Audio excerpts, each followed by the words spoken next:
La Camorra a gagné. La pieuvre a pris Naples dans ses tentacules, l'a asphyxié, corrompu, gangréné.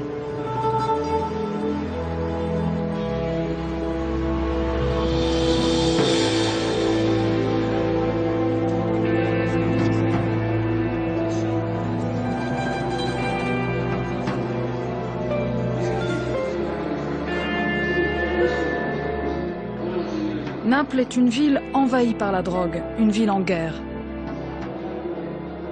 2700 meurtres en 20 ans, 2 morts par semaine. Les Italiens sont convaincus que la Camorra fait partie de l'identité nationale. Ils s'y sont résignés. Pas tous.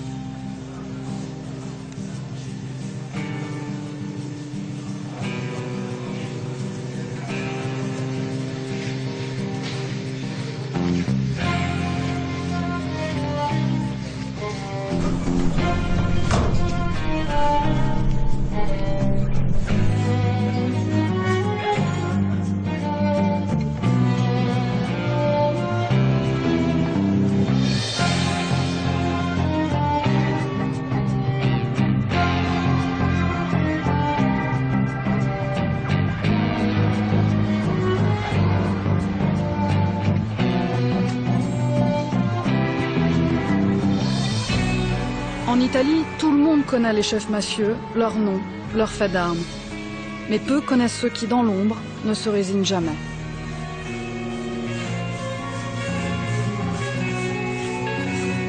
Sì, tutto a posto. Tout va bien, tout va bien. Ciao, pure Je t'embrasse, ciao. Un abbraccio. Ciao, bene. 9 policiers, 9 hommes de l'ombre, 9 incorruptibles. Voici leur combat.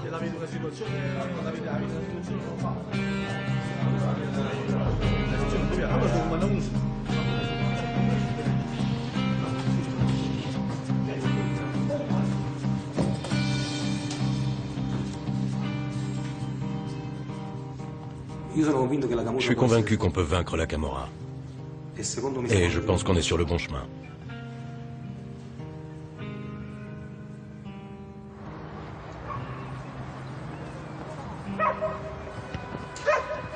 En matière de police, tout commence toujours par une descente à l'aube. Ici, dans une cité du nord de Naples, les Case Celesti.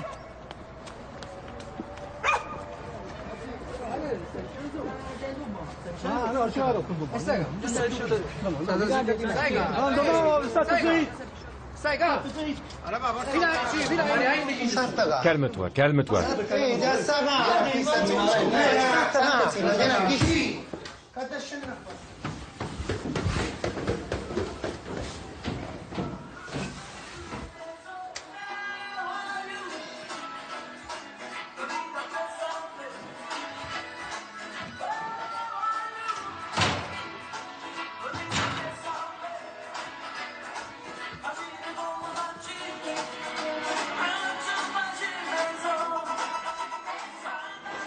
Et ça, c'est la porte qui donne sur le 2e étage. Oui, mais on l'utilise jamais, on sort par le rez-de-chaussée.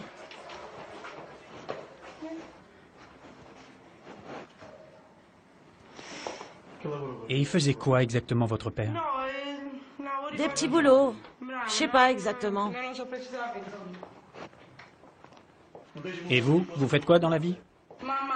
Maman nettoie les immeubles. Moi, je me débrouille. Donc votre mère est femme de ménage. Oui. Félicitations, belle maison.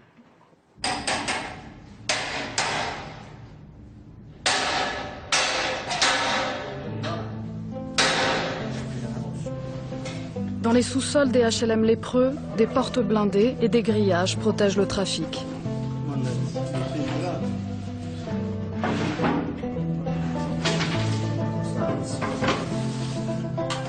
Et voilà, avec ça, ils font leurs calculs.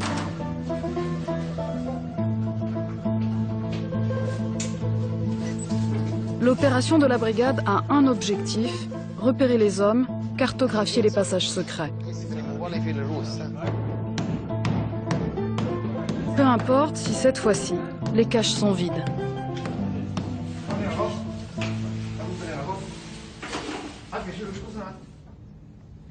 Là, on venait juste de commencer l'opération. Regarde, Lui, c'est la sentinelle. Et là, juste derrière, il y a le guichet où ils vendent la drogue. Ciro, le chien de chasse, et Pasquale, le passe-muraille. Un binôme inséparable qui travaille en immersion dans les quartiers nord. Face à eux, la Camorra et son armée.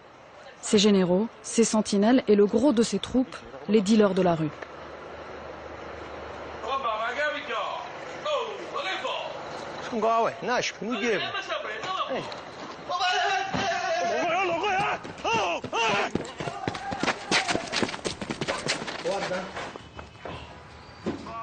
T'as vu?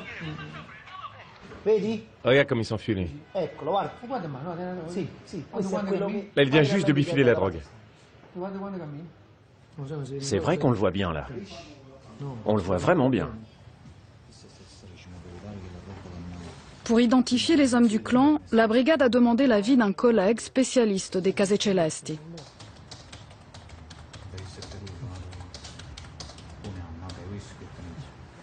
Ça, c'est Antonio, le frère du repenti.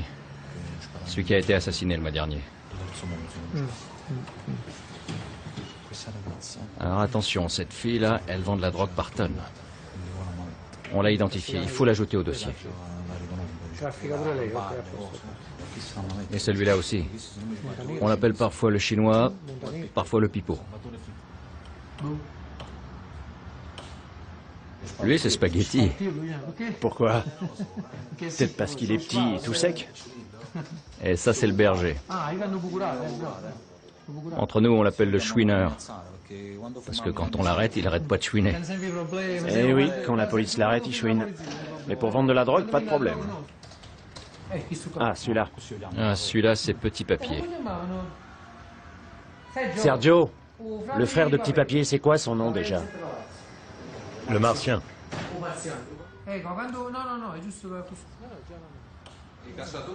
Un dealer, il est comme un prédateur isolé. Il est seul pour chasser sa proie. Il doit rester concentré. Nous, on est comme les loups, les lions, on chasse en groupe. Et on peut compter sur les copains. Alors que le léopard, il est tout seul. S'il chasse pas, il mange pas.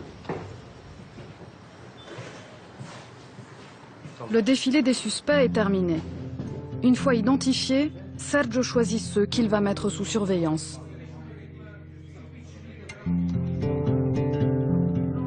En 2005, la brigade a fait tomber le grand boss des quartiers nord, Paolo Di Lauro. Jusqu'alors, l'homme avait réussi à rester inconnu des fichiers de police. Des années de traque ont soudé les hommes de la brigade et construit leur légende. En 2009, ils poursuivent Raffaele Amato, le rival de Di Lauro, jusqu'en Espagne. Il a eu peur, je l'ai vu. Il tentait de se protéger. Il faisait comme ça avec les mains en pensant que c'était un piège, un attentat. Pour lui, c'était impossible que 3 personnes seules puissent arrêter une voiture avec à bord des personnages d'un tel calibre. Il pensait surtout être en lieu sûr. Il m'a dit « Mais qu'est-ce qui se passe ?» Et je lui ai répondu « Vous êtes en état d'arrestation par la police italienne. » Il m'a dit « Mais pourquoi, vous êtes italien ?» Je lui ai répondu « Oui, brigade des stupes de Naples. »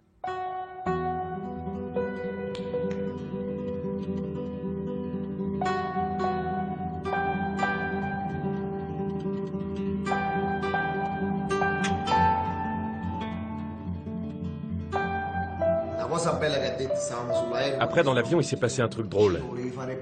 Il m'a dit, tu voulais toucher le jackpot? Ciro, tu le voulais, le jackpot? Bon, je lui dis, j'ai essayé. Et lui me fait, tu sais, nous aussi, on connaît les lois espagnoles. Tu n'as qu'un seul mandat, pour moi. Un seul. Donc, pour mon frère et mon neveu, tu peux rien faire. Donc, Ciro, t'as pas touché le jackpot. Pour les 2 autres, on a bien reçu les mandats, mais 48 heures trop tard. De toute façon, le frère d'Amato, il doit courir. Il doit se cacher et courir. Il doit penser que où qu'il soit, on est toujours derrière lui. Comme disait l'autre, celui qui fuit sait ce qu'il fuit, mais ne sait pas ce qu'il trouve.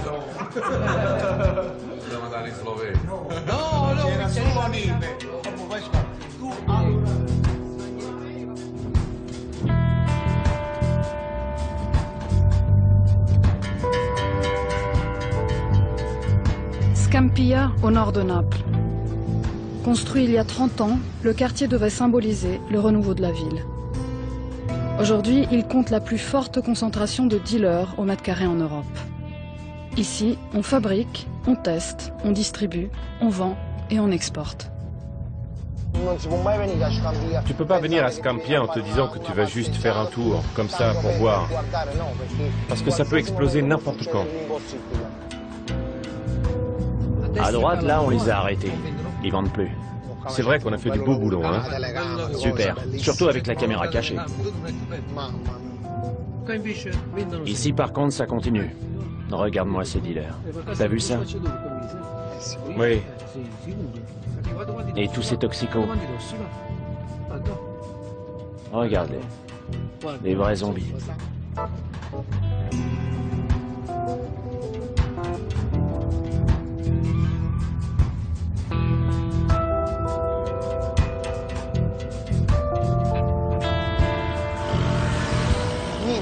Ici, rien n'est fait au hasard. Tout le monde a un rôle.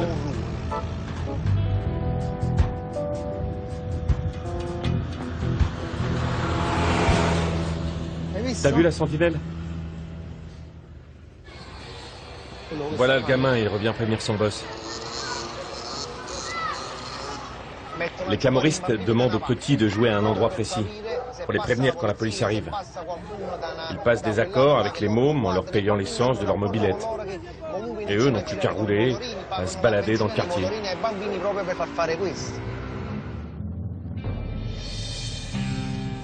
Regarde, le chef arrive. Merde, il a tourné la tête. Tu as beau travailler depuis 8-10 ans à Scampia, ça ne change rien. Il y a toujours une tension.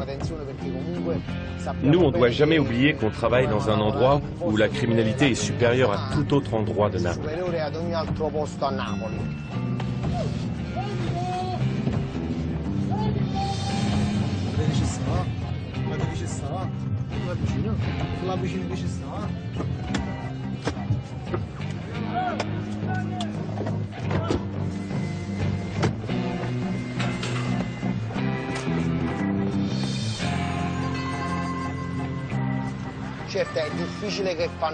C'est rare qu'ils soient agressifs vis-à-vis de nous, parce qu'ils nous connaissent.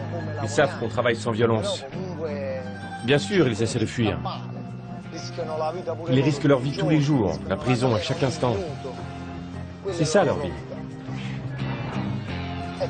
Et nous, voilà la vie qu'on doit mener pour réussir à les arrêter. C'est une lutte permanente. Et tu vois là, toutes les caves, elles communiquent entre elles.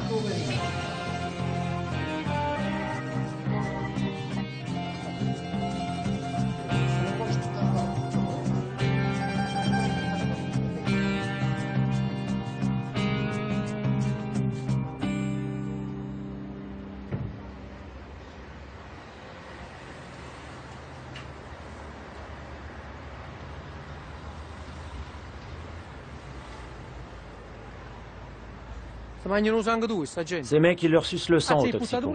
Et les autres, ils leur donnent tout ce qu'ils ont. Regarde-moi. Dieu, regarde combien il y a de dealers là-bas. C'est pas vrai.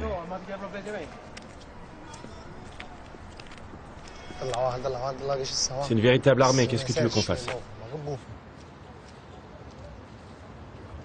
Scampia est un laboratoire pour cobayes volontaires. Ils accourent par centaines de toute l'Italie pour essayer de nouvelles drogues, plus fortes, plus dures, parfois mortelles, à quelques mètres à peine de ceux qui les tuent. Rappelez-vous ça. On ira tous en enfer.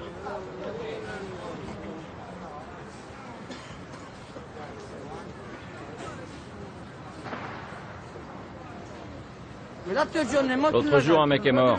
C'était mon copain. Il avait 35 ans. Ici, il en meurt un par jour. Nous, on est des milliers, vous savez. On est vraiment des milliers. Pourquoi personne ne tient compte de nous?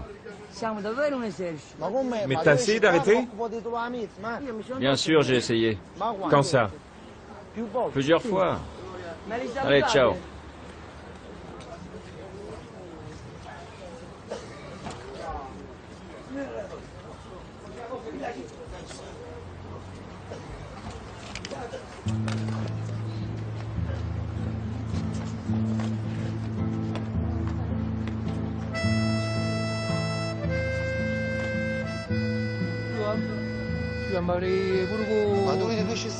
Regarde-moi ça, c'est pas vrai. Il faut intervenir. Pasquale, qu'est-ce qu'on fait? On appelle les services sociaux, il y a urgence.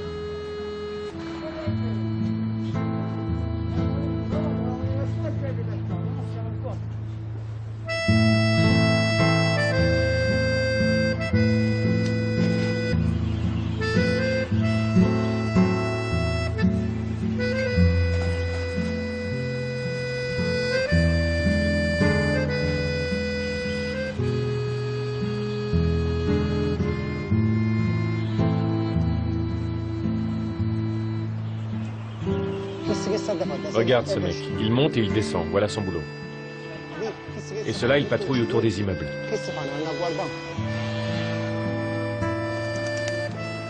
Les Vele, 3 HLM sinistres dans un quartier à la dérive.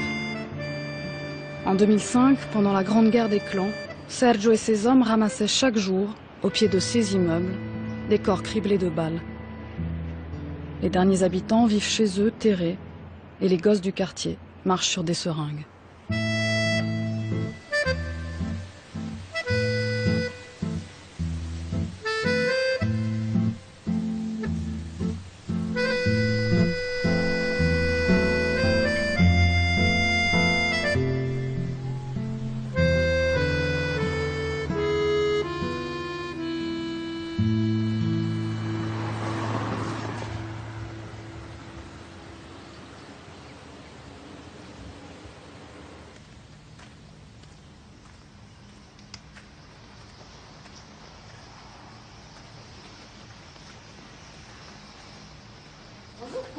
Tu veux quoi? T'es qui? Tu viens d'où? Ils font quoi dans le sous-sol? Là, en bas? Oui. Là-bas? Bah, Où est-ce qu'ils vendent? Dans la voile rouge ou dans la voile jaune? les mecs? Oui. Je sais pas. Allez, dis-moi. Je sais pas. Fais gaffe, fais gaffe. Mais quoi, t'as peur? Moi? Non. Ah bon, t'as pas peur? C'est toi qui devrais avoir peur de venir ici. Mais tu sais que tu dois pas rester là, au milieu. Au milieu de quoi? Les mecs qui vendent la drogue, là. Quand ils arrivent, toi, tu te tires. Reste jamais avec eux. C'est dangereux, fais gaffe. Mais non, moi je suis chez moi ici. Ils te donnent quelque chose en échange? Non, rien. Et tu pourrais pas aller casser les couilles à quelqu'un d'autre? Eh, dis-moi, ils te donnent quelque chose? Non. Tout ce que j'ai, je le mérite. Et je fais des choses parce que je suis né ici. Ouais, je sais. Et toi, tu les vois dealer depuis ton balcon, c'est ça?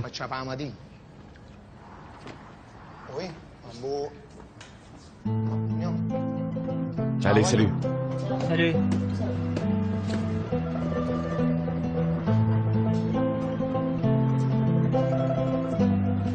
Être policier à Naples, c'est parcourir chaque jour des zones de non-droit. Le trafic est démesuré, l'État impuissant, les habitants résignés. Ici, les policiers sont le dernier rempart de la démocratie.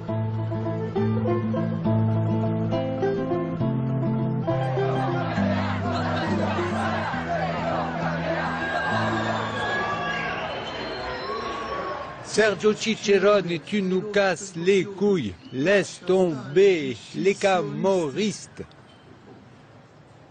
Pas vrai?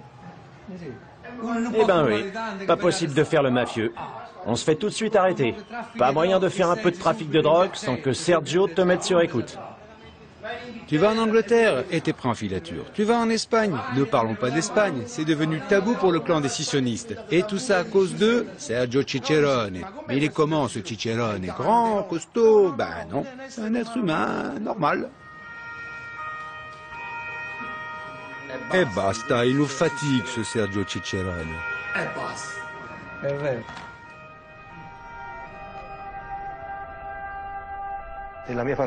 Dans ma famille, personne n'était dans la police. Mon père était infirmier. Et il n'a jamais accepté l'idée qu'on pouvait se faire entraîner. Le type qui se fait entraîner, chez nous, ça n'existe pas. C'est toi, et toi seul, qui décide de ta vie. Bien sûr, il y a toujours eu cette proximité du trafic de drogue. Tu sais que certains trafiquent, mais ils ne doivent pas devenir tes amis. Tu ne dois pas faire ce qu'ils font. Se tenir éloigné d'eux et de la drogue, voilà la première chose que tu dois apprendre. Pour pouvoir survivre, pour pouvoir faire un choix, parce que la vie est faite de choix.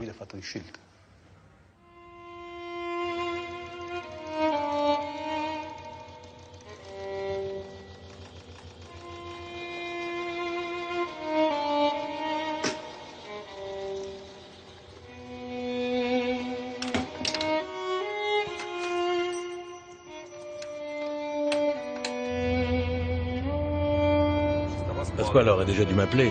Ah, le voilà. Clio en mouvement, ok.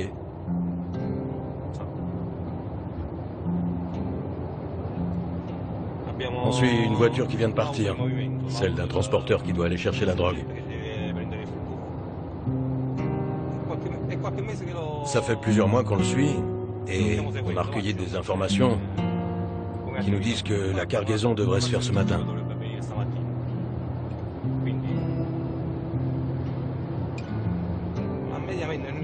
En moyenne, on fait 1 ou 2 opérations par mois. Ça dépend de l'organisation des transports. Parce que si le clan sur lequel on travaille fait un seul gros transport par an, on doit attendre le fameux transport. Enfin, comme on travaille sur plusieurs clans à la fois, notre moyenne, c'est 1 ou 2 opérations par mois.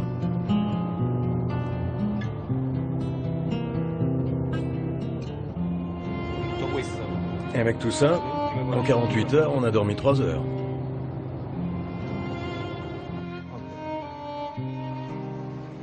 C'est ça notre travail. Nous, on attend. C'est eux de jouer maintenant. Ils doivent partir, charger, revenir. Et nous, on fait les méchants. On les attend. 3 voitures de la brigade traquent le transporteur. Depuis le bureau, Emilio, le vétéran, guette la moindre réaction du clan. Non, Sergio, nous ici rien de neuf. Non, non, pas encore.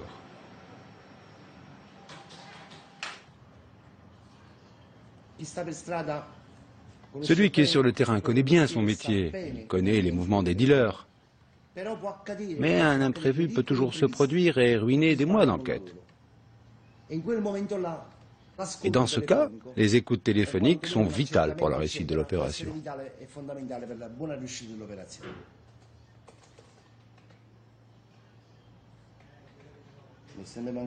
Le terrain me manque, moi. C'est normal que ça me manque. J'ai toujours été dans la rue. Depuis que je suis entré dans la police. Alors, ça finit par te manquer. Le travail du terrain. Énormément. Et ça va me manquer jusqu'à la fin de ma vie. Le terrain, c'est fondamental. C'est la connaissance des quartiers, des hommes, de l'être humain en général. Toute cette organisation de clans qu'on dessine ici, au bureau, ensuite tu la projettes sur le terrain. Et si tu ne connais pas la rue, tu ne connais pas ton boulot. Celui qui ne connaît pas la rue n'est pas un bon policier. Tu sais, les clans camoristes s'inspirent des tribus des grands singes. Ils sont méchants, violents et ils se font continuellement la guerre. Bon, soyons sérieux, faut pas la rater cette opération. Bon. Bon, on attend. S'il quitte la voie principale, il entre dans la campagne. Et une fois là-dedans, comment on fait? Si on suit le camion pendant qu'il va charger, ça devient très dangereux.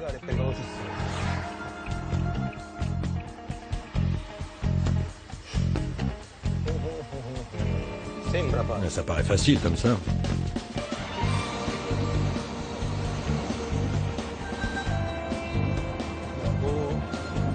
Ok, mais le collez pas trop.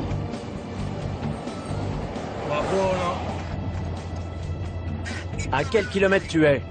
Comment? À quel kilomètre? 661. On a repris en filature le camion chargé de drogue. Je sais qu'il y a une voiture qui l'escorte avec à son bord les vrais organisateurs du trafic. Cette voiture-là, on va la laisser filer. On l'aura plus tard.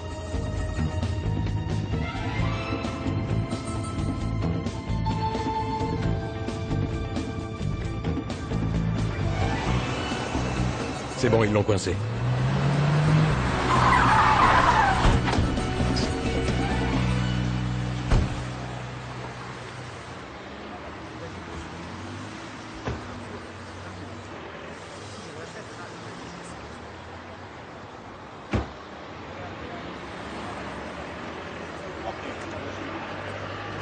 C'est bon. La drogue est planquée dans du terreau congelé. Félicitations. Plus de 350 kilos de hashish en une seule prise. Les trafiquants viennent de perdre 1 800 000 euros. Eh, les mecs, on défait les paquets de terre dans le camion. Hein. On va pas se mettre à planter des rosiers ici. Hein.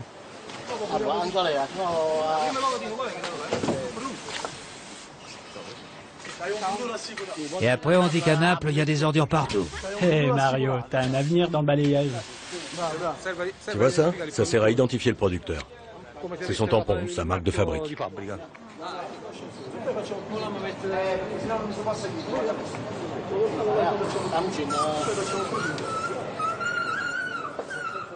C'est ça. Aide-nous à transporter toi aussi. Vas-y mon gars, pousse le chariot, pousse. J'ai besoin de mes pilules. Mes pilules pour le cœur. Bien sûr, on te les apporte.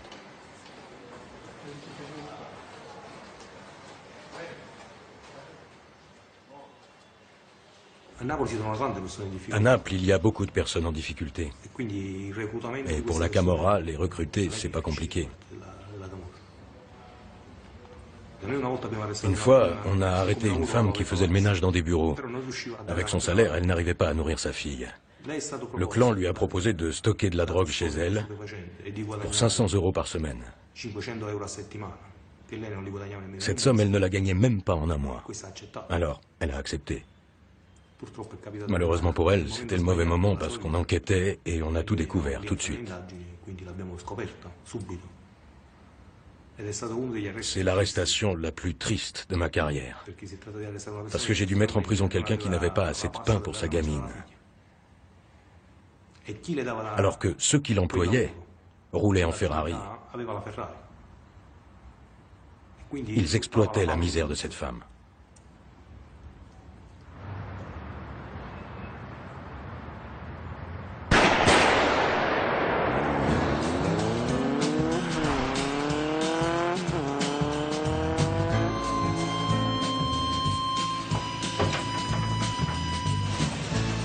Étrangement, l'opération saisie de la brigade aura peu d'écho. Le lendemain, la presse fait sa une sur l'assassinat d'un boss de la Camorra. Honnêtement, ce serait pas plus agréable de lire un journal qui titrerait « Petite poule volée chez la voisine », non?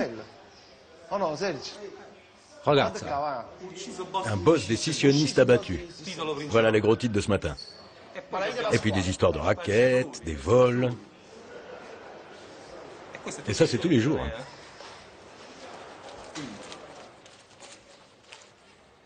Et nos 300-400 kilos de hashish d'hier, on les retrouve où? Un petit canard local. Et en page 3? Eh oui, en page 3.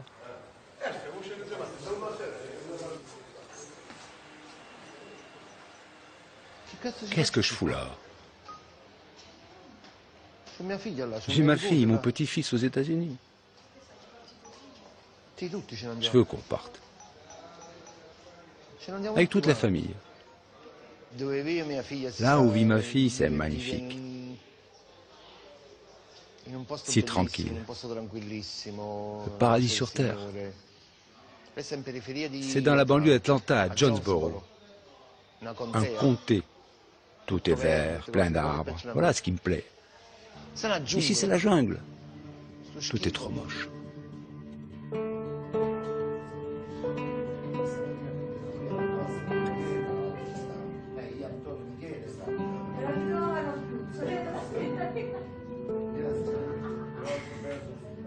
Moi, quand j'étais gamin, j'arrêtais pas de me bagarrer avec tout le monde dans la rue. Je me battais du matin au soir. Je me levais jusqu'au coucher. Je me levais le matin pour cogner. À midi, je cognais. Et le soir, je cognais encore. Je savais rien faire d'autre. Du matin au soir avec tout le monde. J'avais de mauvaises fréquentations quand j'étais jeune. Beaucoup de mes copains de l'époque sont morts assassinés. D'autres sont en prison. D'autres encore sont devenus toxicos. Parmi ceux que je connaissais dans ma jeunesse, peu sont encore en vie. Et alors quand je parle avec eux, je me dis, attends, si tu n'avais pas fait le bon choix, tu aurais connu le même destin. Papa, ouvre-moi. J'arrive. C'était qui le chef du clan décissonniste? Enfin, il est Amato. Amato, avec son beau-frère qui s'appelait Pagano? Cesare. Cesare, bravo. Et ils sont où? En prison ou dehors? Dehors. Non. Les deux. Tous les deux ou un seul? Les deux. Bravo. Et qui les a capturés? Et moi. Enfin, toi aussi. Qui les a capturés? La brigade? Des stucs. Et quelle équipe? La tienne. T'as payé?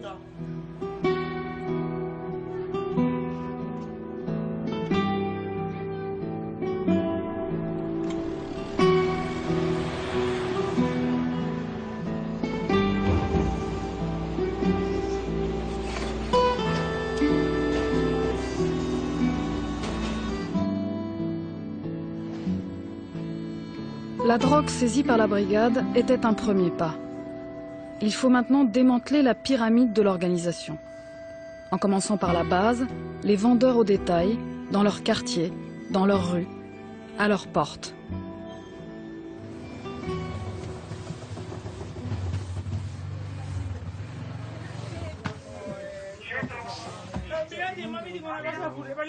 Je vais être honnête.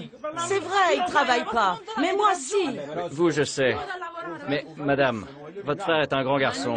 Je vous le fais pas dire, brigadier. Il pourrait travailler. Mais évidemment, la drogue, c'est de l'argent facile.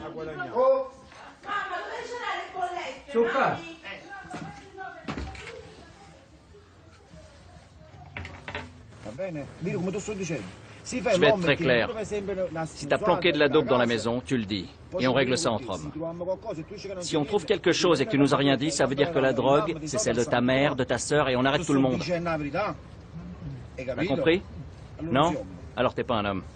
Ça suffit, je veux plus t'entendre. Chez toi, ça va pleurer. La maman, la sœur, les enfants, les assistantes sociales. Moi, je dis ça, autant que tu le saches.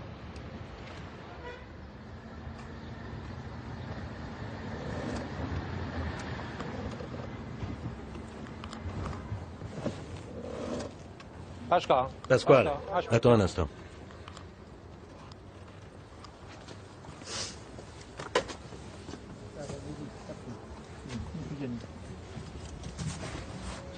C'est que du chic. Je t'avais prévenu. Allez, ça va, t'as parlé, tu t'es racheté. Top? Mais c'est quoi cette marque? Madame la juge, il y avait un demi-kilo dans la voiture et encore 450 grammes dans la maison. Mon fils, rendez-moi mon fils. Maman, calme-toi, calme-toi. Je vous raccompagne.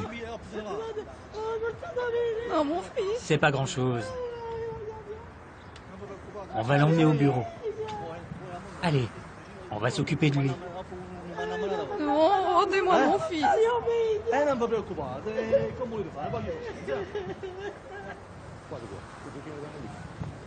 Et voilà, les fils font les cons, et c'est les mères qui trinquent.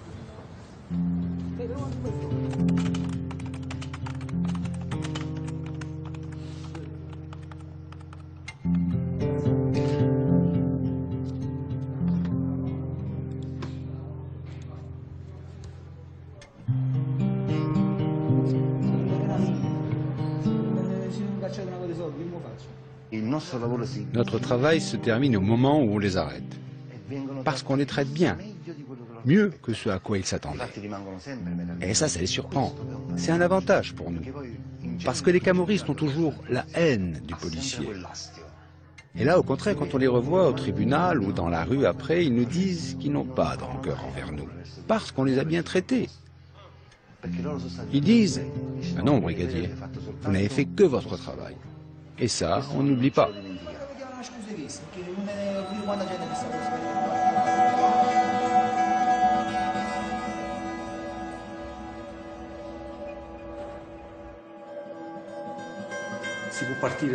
L'enquête peut partir du bas, du haut, d'un intermédiaire, mais fondamentalement la méthode d'une enquête sur la drogue est toujours la même. C'est très répétitif.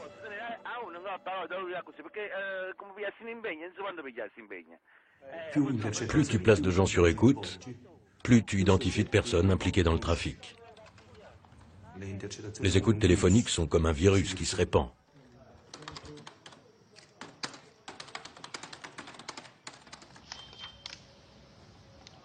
Ah oui, faudrait une par une. Mais j'en suis qu'à la moitié. Des dizaines d'écoutes chaque jour, des milliers par mois. Autant d'éléments qu'Emilio doit classer pour monter les dossiers d'inculpation.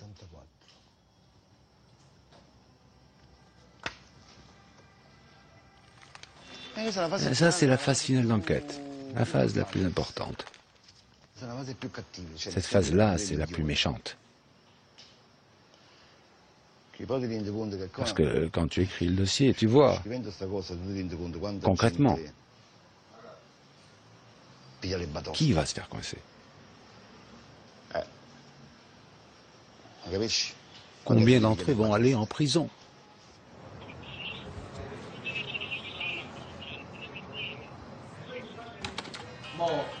Dernière nouvelle, il bouge. Federico a appelé un certain Gigino ou Carmine. Apparemment, ils sont prêts. Il a dit, faut partir.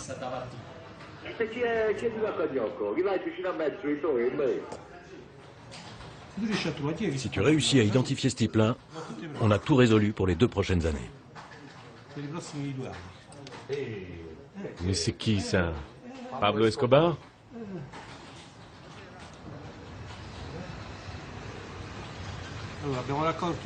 On a des informations qui nous font comprendre qu'il existe dans le réseau un personnage important capable de livrer de la drogue par tonnes. Mais on doit encore l'identifier, parce que les gens qu'on surveille parlent de lui, mais sans jamais citer son nom.